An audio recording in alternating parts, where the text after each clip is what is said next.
A doutora Solange Maria Leda Galo. Professora doutora Nádia Régia Mafineckel. É mestrando? Não, já é mestre, né? É. O mestre Lúcio Flávio Giovanella.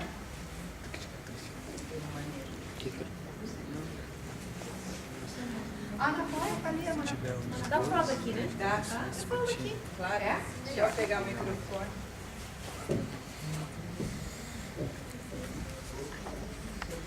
É mais fácil.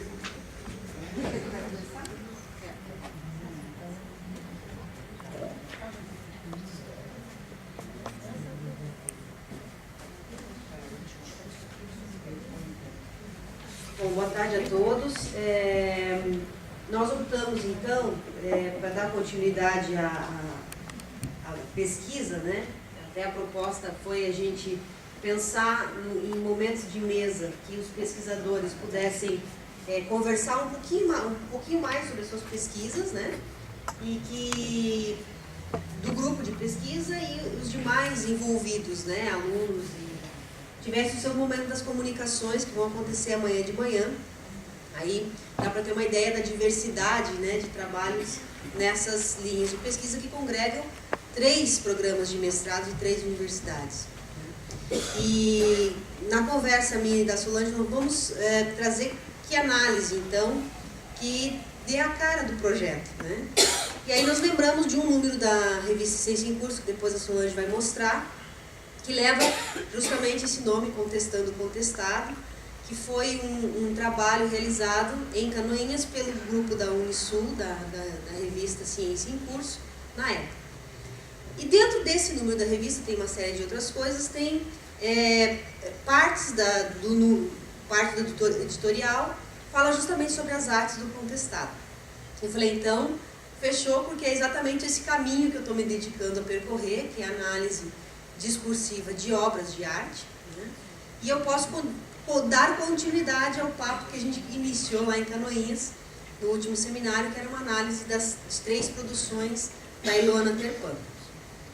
E aí o que eu trago aqui, hoje é o mesmo mote, funcionamento do discurso artístico, discurso e memória, né? Contestando o contestado nas produções de Lauro Benassi e Ilona Terpan. Essas produções, elas fazem parte de um projeto, de uma exposição itinerante, que rodou algumas cidades, sedes da UNC, e que reuniu, então, a participação de 5 artistas, cada artista participou com 3 conjuntos de produções, né, e está percorrendo o estado, aí esse projeto que teve a subvenção do edital Elizabeth Anderle de Cultura. Então, vamos lá. Bom, nessa apresentação, né, eu vou trazer justamente o percurso que eu faço pela análise do discurso, como dispositivo teórico-analítico, né, e o recorte justamente é memória e discurso. Né, qual é o funcionamento, né, do que a gente entende por memória e discurso nessas 2 produções. E a análise do discurso, ela especializa os gestos de compreensão de diferentes materialidades. E aqui eu quero fazer um outra parte. Hoje falamos de lugares epistemológicos, agora nós vamos falar justamente do lugar do materialismo. Então, é de um outro lugar. Desvendando os mistérios. Agora nós vamos para a parte dos mistérios, que ficaram opacos na primeira fala, né, do professor Euler. Né? Então a gente vai mudar um pouco o lado teórico aí, né? A dobra teórica. Então, interessa justamente para mim, já há algum tempo que eu tenho dedicado, é a pesquisa dos dizeres artísticos. E já desde 2004 eu tenho tomado, então, a noção de discurso artístico no seu funcionamento. Né? Justamente. Para essa análise, são justamente as noções que eu trago para a discussão. Foram formulações na análise do discurso durante o meu próprio processo de pesquisa, né, enquanto análise do discurso, entre o mestrado e o doutorado. Então, o discurso artístico foi uma formulação no mestrado, e as noções de tecedura e tessitura foi justamente as formulações do doutorado. A noção do discurso artístico permite com que a gente olhe para as obras de arte pelo seu viés discursivo. Ou seja, a gente se envolve com um olhar um pouco mais demorado e tenta transcender aquilo que é muito comum a gente trabalhar em arte, que é a questão da forma. Né? Durante muito tempo a arte ficou presa à questão forma e conteúdo. Né? E muitas teorias se pautaram a partir disso. E permite justamente aquilo que o professor Eulio trouxe, né, no final da fala dele, falar de outros sentidos possíveis e não explícitos. Então o que nos interessa é justamente o não dito. Né? Ali, é o revés. Então a abordagem discursiva ela vai considerar justamente a arte, né, na sua estrutura e acontecimento, justamente por ser um discurso, e considera, então, para além dessa materialidade física. E aí, também trago outra noção, que foi falado hoje sobre materialidade. A materialidade, do ponto de vista discursivo, é justamente essa materialidade que tem o peso da história, da ideologia, da sociedade. Né? Quando eu falo de discurso artístico e materialidade, eu posso me referir às materialidades, tanto físicas da obra enquanto sua estrutura, quanto a materialidade no seu peso histórico, né? A materialidade histórica da obra, né? Que justamente é o que constitui. Então, consideramos, né, a produção artística nesse processo de análise, contando justamente com as condições de produção da obra. Vou me repetir, mas justamente as condições que são de ordem histórica, ideológica e social. Trabalhamos assim com a noção de historicidade, e não com a noção de historiografia. Para nós a história não é um movimento cronológico, né? É justamente o movimento da historicidade acontecendo. É por isso que nós estamos hoje aqui falando de contestado. Né? Então não é uma história estanque em seu tempo e espaço cronológico. Né? São justamente os acontecimentos do passado que continuam ressoando enquanto acontecimentos presentes, acontecimentos discursivos e acontecimentos históricos. A noção de tecedura, então, ela vem justamente nessa esteira do peso social, ideológico e histórico. Ou seja, ela é cunhada a partir de uma ideia metafórica, de uma teia, que nos envolve, e que somos discursivos, somos tecidos discursivamente nela, que representa as redes de filiações de memória entre as imagens e outras materialidades. Tais acessos de memória, esses acessos ao sentido, eles podem perder esse trajeto de memória. Porque quando a gente fala de discurso, de sentidos, né, e de sentidos postos e não ditos, a gente fala justamente dos esquecimentos no processo de interpretação. Então, o recorte da interpretação já é né, uma escolha dentre todas as outras que não foram possíveis. E elas são de uma ordem nem sempre consciente. Já a noção de tessitura foi fundamental para mim, porque eu comecei a pensar justamente na memória da música. Uma organização musical, ela vai ter justamente uma tessitura para que ela funcione como música, no seu ordenamento de notas, né, melodia e, enfim, né, harmonia. E eu pensei, bom, se a música precisa desse funcionamento, outras materialidades também têm funcionamentos que lhes são próprios. E essa formulação foi importante porque eu não estou falando aqui da ordem da forma, do que é letra, do que é gesto, do que é cor, do que é imagem, do que é fotografia, mas eu estou falando sim do funcionamento dessa linguagem, né? Passando justamente por essa estrutura do dizer. Uma estrutura do dizer sonoro, uma estrutura do dizer cênico, uma estrutura do dizer pictórico. Como é que ele se constrói?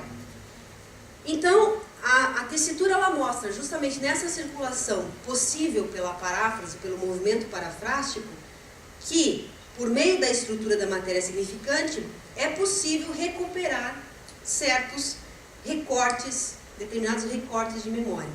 É importante dizer também que essas formulações de tessitura e tecedura e tessitura são formulações que reclamam, se constituem mutuamente. Eu não tenho como pensar em uma e não pensar outra. É mais ou menos como pensar estrutura sem acontecimento pelo viés discursivo.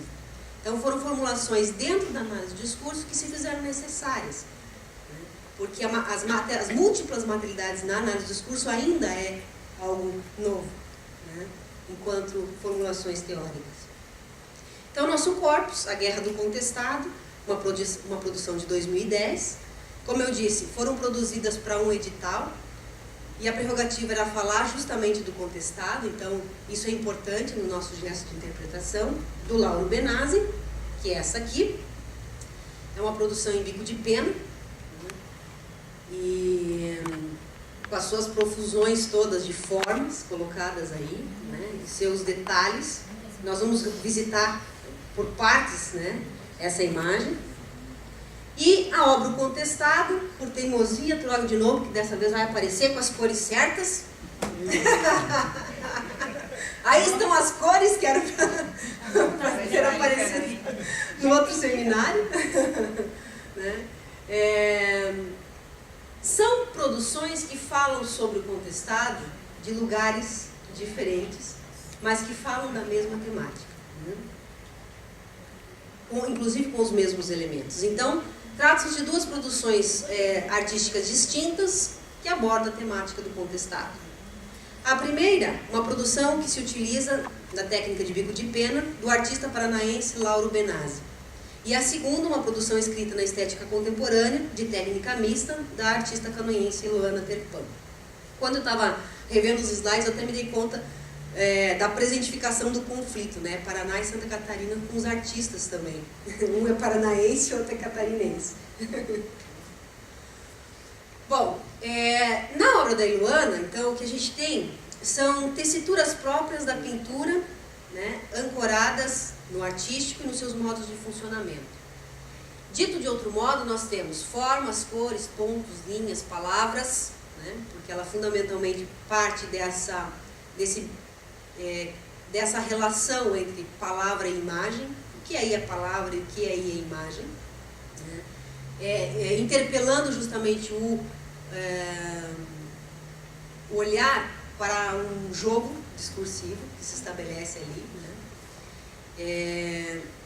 Mas ainda assim, uma estrutura predominante que vemos é a da pintura, mesmo que tenham elementos, né, como moedas, recorte de nota de dinheiro, né, que são coisas bem específicas assim na obra, mas ainda assim na categoria de pintura, pintura contemporânea. Como tema, o contestado, o acontecimento histórico. Já na composição do Lauro Benazzi, o que nós temos são tessituras ancoradas no artístico, balizadas pela técnica bico de pena, que são cores, que não temos mais as cores, né, mas temos as profusões de linhas e formas, texturas, mas ainda temos o excesso, né, assim como na obra da Iloana. Então já começa a marcar os encontros, né, dos dizeres. A estrutura que nós vemos é predominantemente a do desenho.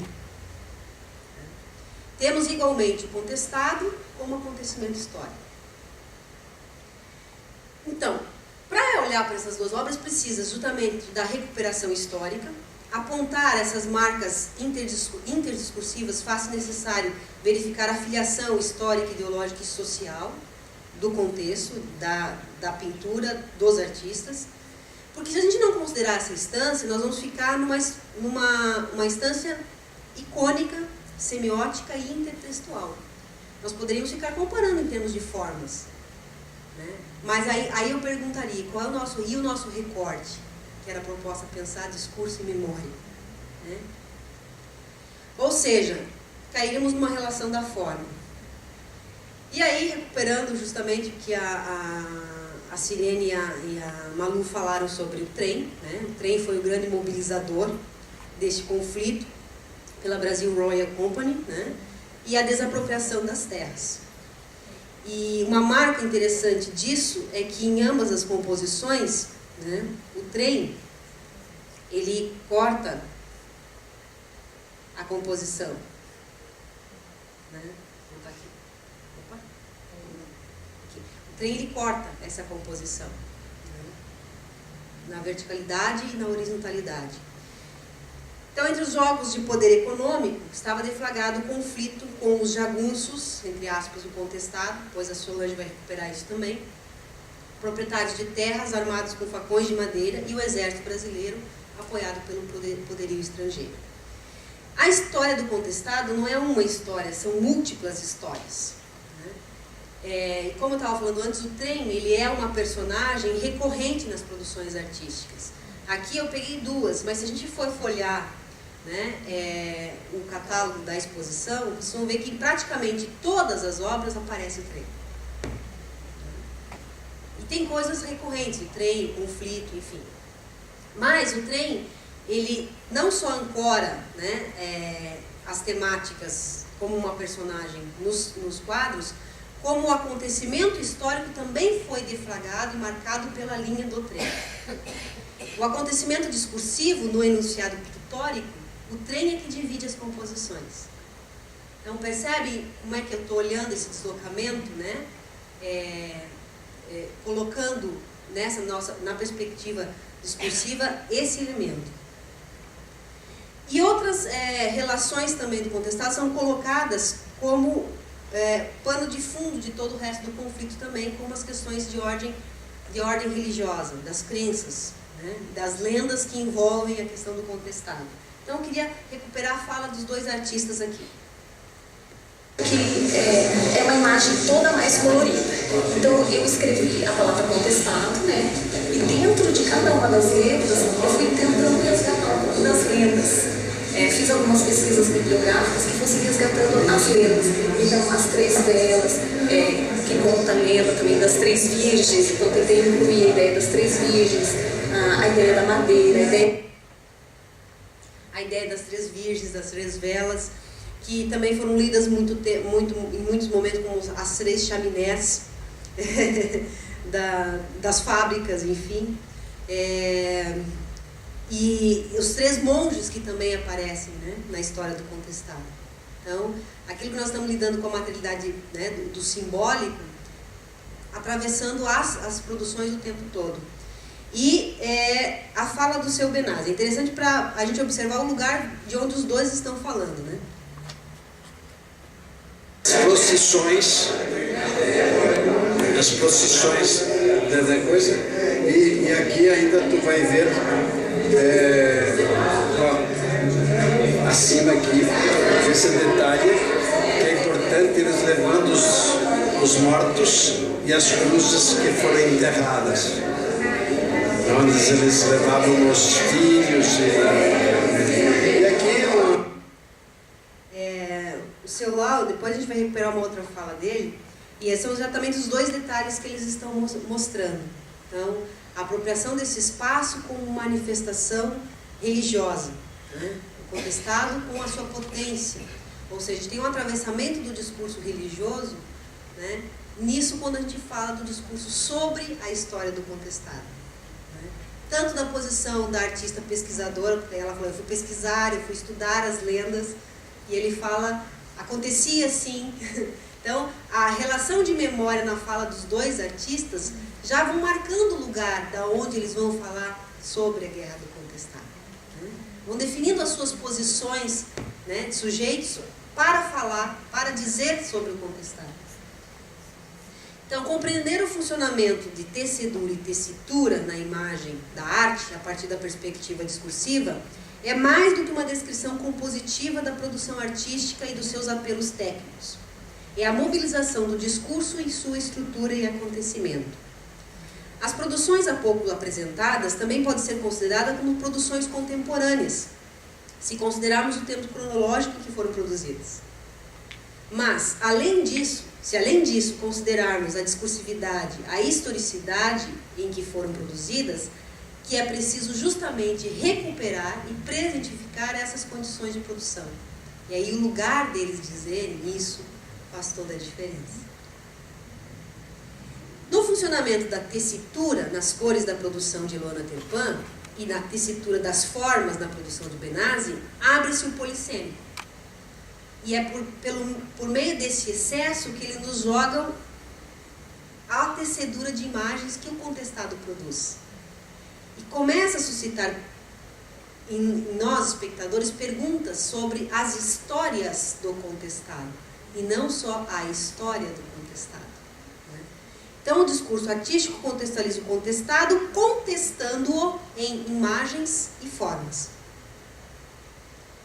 No processo analítico, o dispositivo teórico sustenta o desenvolvimento de o dispositivo teórico sustenta o dispositivo analítico, é sustentado, né, por sua vez, que está determinado por esse recorte, justamente discurso-memória, contestando o contestado.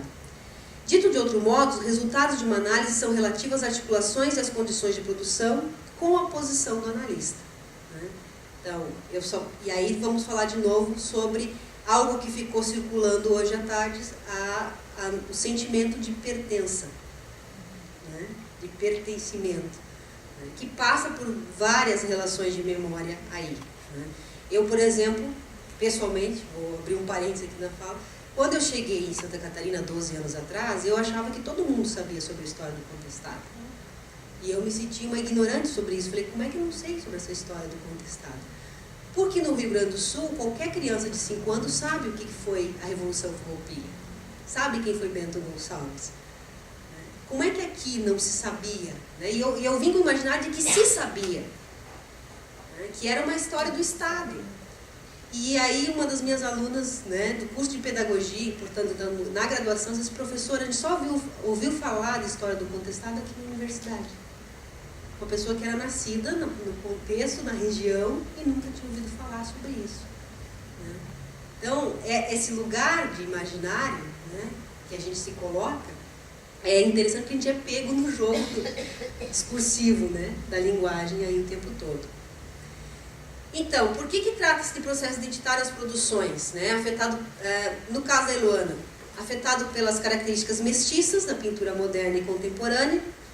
Os signos cromáticos e sensoriais são de um apelo contundente e nos pegam pelo lúdico, justamente do discurso artístico, nos pegam nessa interlocução. Quando eu falei em palavra, provavelmente muitos de vocês ficaram tentando identificar onde é que estava a palavra. Então, estavam estabelecendo um jogo com a imagem. E o nosso olhar, então, precisa passear pelas formas, pelas cores, pelas texturas, pelos objetos, investigando cada linha, cada curva, cada movimento da pincelada da artista. É pelo percurso desse labirinto visual que somos levados a compreender as formas que nos lembram signos linguísticos. Porém, esses signos são transmutados em imagens. Na obra O Contestado, o vermelho da guerra, o azul da paz, encontram o arco-íris de cores e a profusão de formas que nos deixam ver, para além da palavra, as representações icônicas da região contestada e sua história mestiça, que na imbricação dos acontecimentos sociais, econômicos e ideológicos nos transformam como o povo que somos. Somos parte dessa cultura, somos peça desse tabuleiro de xadrez, do jogo da arte e da vida, nos sentidos da história do contestado. Tão complexa quanto a palavra contestado no quadro anterior, é também a história contada. Na profusão de formas trabalhadas por Benassi, não temos apenas uma história do contestado, mas múltiplas histórias. A história dos vencedores, a história dos vencidos. As histórias não contadas e, portanto, não históricas. Eu vou mostrar para vocês um vídeo de 7 minutos que foi captado pelo Lúcio justamente na inauguração dessa exposição, onde o Lauro conta a história do contestado, da sua posição. Não histórica. Portanto, não histórica.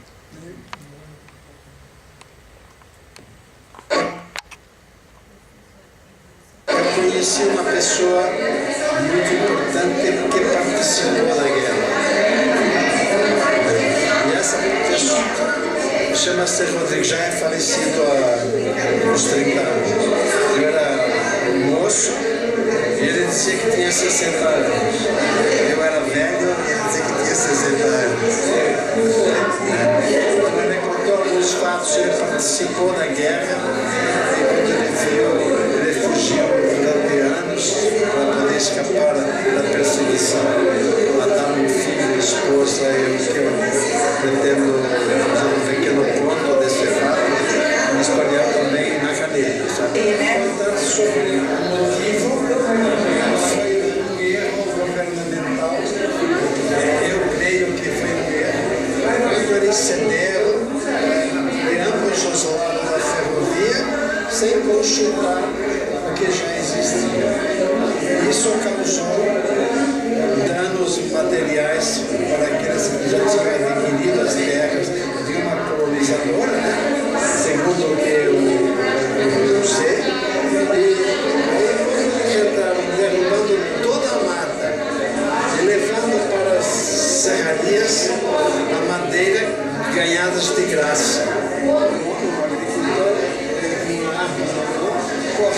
levando as notícias para o outro que o trem estava chegando.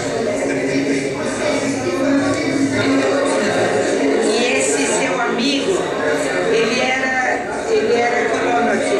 E ele começou a participar quando um belo dia ele estava na colônia, perto, uns 2 quilômetros da casa, quando ele escutou, viu fumaça. Aí queimaram na casa e quando ele chegou, ele estava colhendo milho, porque naquela época, para plantar, por exemplo, 2 quartas de chão, eram pinheiros que 3 homens não abracavam.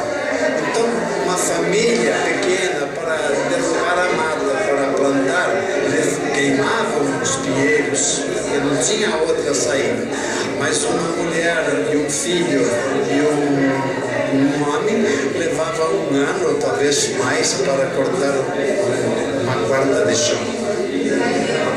E aí eles plantavam milho, feijão, o alimento, e criavam em roda da casa suínos ou pequenos chiqueiros, como nós chamamos aqui, para vender a banha. Então eles se alimentavam disso. E quando ele voltou, ele viu fumaça,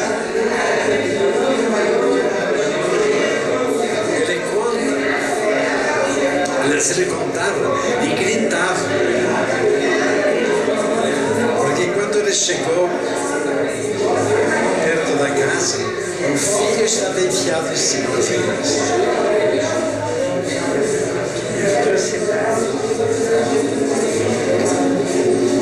E a mulher em cima daquelas camas que eles faziam com madeira partida, né? Toda ensanguentada, fizeram de tudo o que eles queriam e daí mataram. Ainda lá.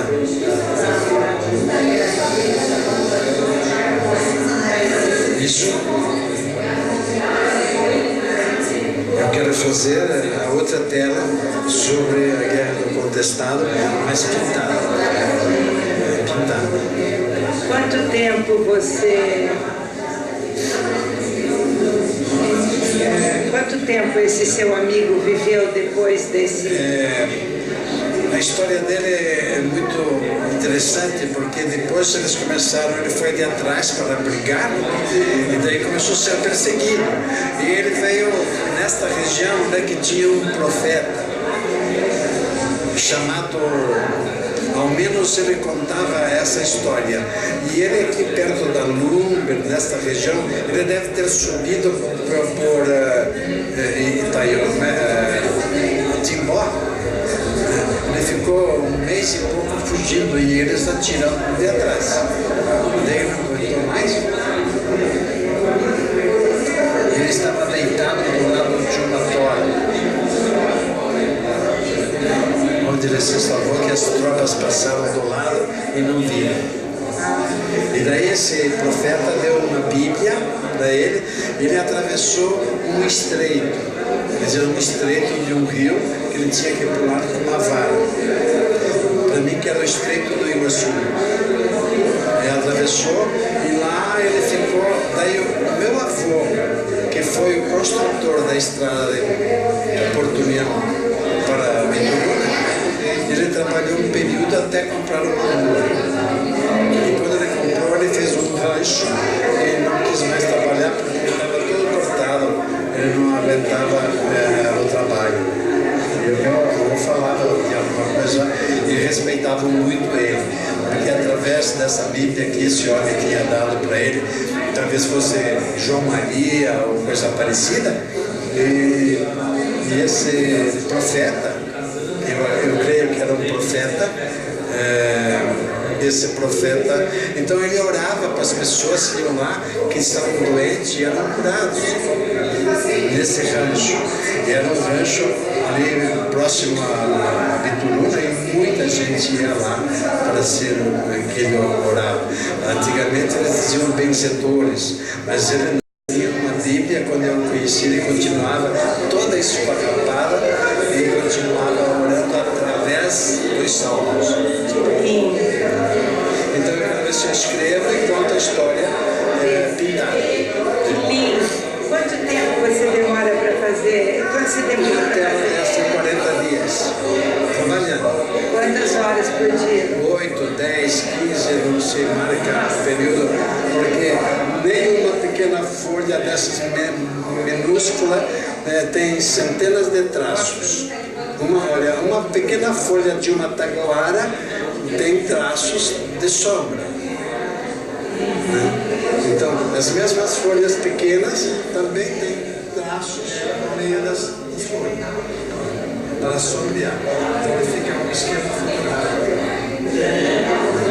Como aqui, uma azaleia ou uma orquídea, é um traço de sombra.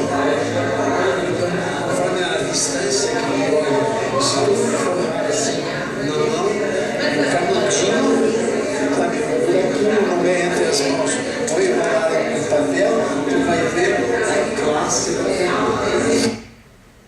Eu tinha que deixar ele mostrar até o final, porque daí dá pra gente ter a dimensão do detalhe, né? Que as imagens, a gente não tá muito bem servida da imagem da obra. Então, pelo detalhe, né? E pela posição que ele fala da história do contestado, né? É uma posição de pertencimento ao falar dessa história, porque realmente conheceu alguém, né? Tinha relação, né? Com essa história. A gente começa a ver todas aquelas imagens, né, que a gente viu hoje à tarde sobre a história, nas falas do seu Lauro Benassi, né? E são histórias que não são contadas. Se a história oficial do contestado, enquanto Guerra do Contestado, não era contada nas escolas, né, nem nos livros de história do Brasil, muito menos essas histórias, né, dessas pessoas que construíram as estradas de ferro, que foram prejudicadas pela construção das estradas de ferro.